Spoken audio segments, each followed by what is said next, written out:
Gloire à Dieu. Souhaitons la bienvenue à tout le monde. Nous allons prendre notre texte de ce matin dans Matthieu chapitre 10, le verset 1. Matthieu, le chapitre 10, le verset 1. La Bible dit, « Puis, ayant appelé ses 12 disciples, qui les a appelés, Jésus, qu'est-ce qu'il a fait ensuite? Il leur donna le pouvoir. » Amen. Que le Seigneur bénisse déjà sa parole. Donc, une chose, c'est d'appeler. Et la seconde, c'est de faire quoi? De donner le pouvoir. Dieu, pour te faire travailler pour son œuvre, il faut qu'il t'appelle d'abord. Même si tu dois balayer même les temples. Parce que celui qui ne sait pas, même balayer le temple, c'est l'œuvre de Dieu. L'œuvre de Dieu, ce n'est pas seulement attraper le micro. L'œuvre de Dieu, ce n'est pas seulement s'arrêter devant les gens. Même le fait d'informer une personne qu'à Sipim, il y a un homme de Dieu, c'est l'œuvre de Dieu que tu fais. Même le fait de faire les offrandes, de faire les dons, c'est l'œuvre de Dieu que tu fais. Mais si Dieu ne t'a pas appelé, tu ne peux pas le faire. Parce que appeler ou choisir, c'est la même chose. Parce que ceux que Dieu a choisis, c'est eux qui ont dans leur cœur ce fardeau de faire les choses de Dieu. Sinon, une autre personne va te dire, pourquoi j'aime me réveiller à 5 heures du matin, avec le sommeil qui est doux comme ça. Sinon, une autre personne va te dire, à l'église même, il y a quoi là-bas? Parce que Dieu ne l'a pas choisi. Quand Dieu te choisit, quand Dieu t'appelle, quel que soit ton niveau de banditisme, tu baisses les âmes. Il faut être le plus grand brigand de la terre. On dit, lui, il pique les gens un couteau. Mais quand Dieu va mettre sa main sur lui, il va devenir plus doux qu'un agneau. Amen.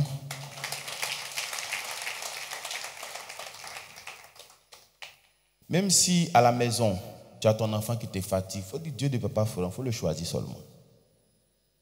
Si Dieu le choisit, c'est ton enfant même qui a... Tu te lèves le matin, il a déjà balayé la maison. Tes assiettes sont propres, tout est rangé. Ça peut être pareil pour monsieur, ça peut être pareil pour madame. Mais ce pourquoi j'ai pris le test aujourd'hui, ça c'était en parenthèse, je disais ça. Ce pourquoi j'ai pris le test, entre l'appel de Dieu et puis le pouvoir que Dieu te donne, il peut s'insérer un temps. Tout comme ça peut être instantané. Je vais t'expliquer ça terre à terre. Dieu peut te choisir tout de suite. Vous avez vu quand il a choisi les disciples, entre le pouvoir et puis l'appel, il y a eu combien de temps?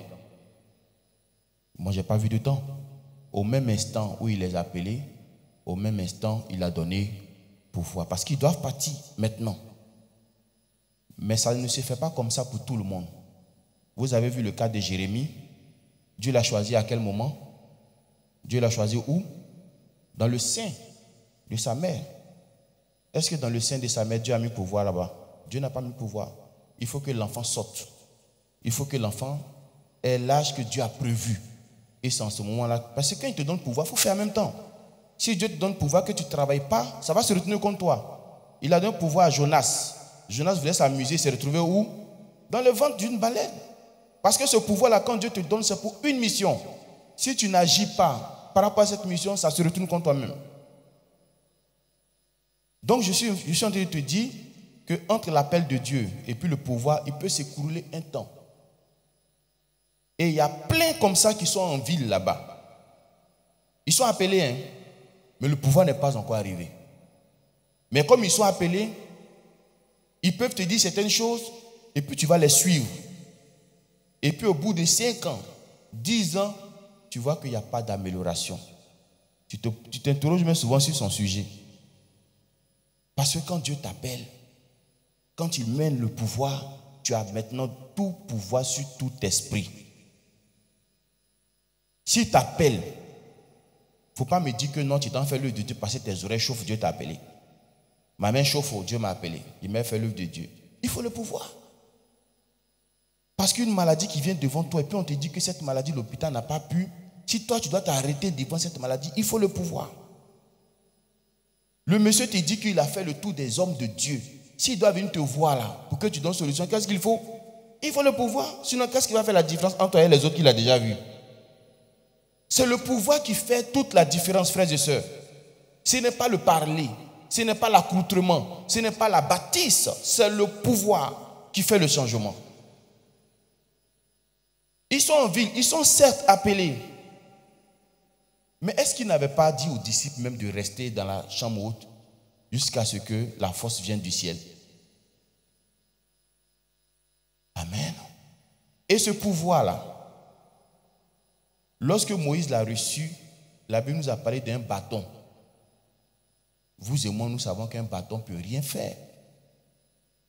Si son bâton a réussi à fendre la mer en deux, ça veut dire que ce n'est pas un bâton ordinaire.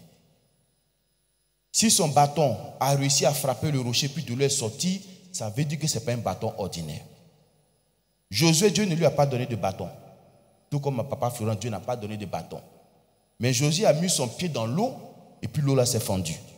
Parce que le pouvoir là pour lui n'était pas dans ce bâton, mais c'était en lui. Le pouvoir que papa Florent a reçu, toute chose qui touche, il y a transfert. Vous avez écouté le nouveau tout à l'heure, le nouveau qui a fait 6 ans de maladie. Dans son entendement, ce qu'il a prévu dans son cœur depuis la maison, quand il va venir, il va s'asseoir à côté de l'homme de Dieu et il va expliquer les 6 ans de maladie. Mais rassurez-vous, il allait résumer, il n'allait pas tout dire.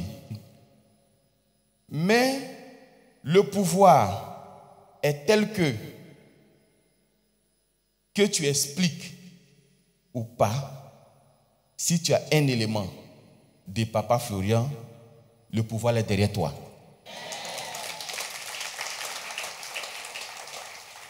Je vous ai dit, ce n'est pas le parler là qui change quelque chose. C'est une affaire de pouvoir. Quand il y a pouvoir, il n'y a pas d'effort. Quand il y a pouvoir, il n'y a pas de souffrance.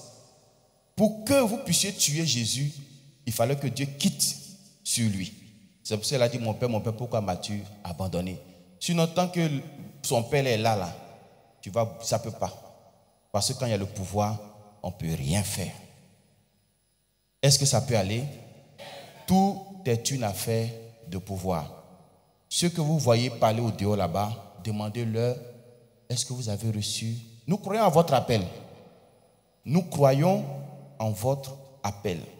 Mais est-ce que tu as reçu ce pouvoir-là? Point d'exclamation. Est-ce que ça peut aller? C'est pour ça qu'on a dit ici une fois, mais certains ont pris ça dans l'amusement. Même si l'homme de Dieu coupait une fleur pour te donner, et puis te dit, va à la maison, son Dieu va faire, tu vas regarder la fleur là comme étant insignifiante. Mais le pouvoir va te confondre. Parce que le pouvoir, quelle que soit la matière qui est utilisée, que ce soit la salive, que ce soit la boue, que ce soit l'eau sale, que ce soit tissu, que ce soit un charbon, peu importe la matière qui est utilisée, quand le pouvoir de Dieu est en marche, il n'y a rien qu'on peut faire. Il faut faire confiance simplement au pouvoir de Dieu. Sans tapage, sans bruit, sans effort, sans forcément explication. Et puis le pouvoir de Dieu travaille pour toi. C'est pour ça que je te dis, ton sang de Jésus qui est à la maison, là, ça travaille déjà. Tu n'as même plus besoin de venir expliquer quoi que ce soit. Ce que tu veux expliquer là, bouteille ouverte, et puis tu parles dessus. Comme celui qui avait AVC. Dieu lui a dit, ne ferme pas la bouteille. Toi aussi, si tu veux parler dessus, il ne faut pas fermer bouteille. Si on veut te parler, puis tu bouges tes oreilles, tu entends bien. Donc, ouvre les oreilles de Dieu et puis parle dessus, Dieu va t'entendre. Que Dieu nous bénisse au nom de Jésus.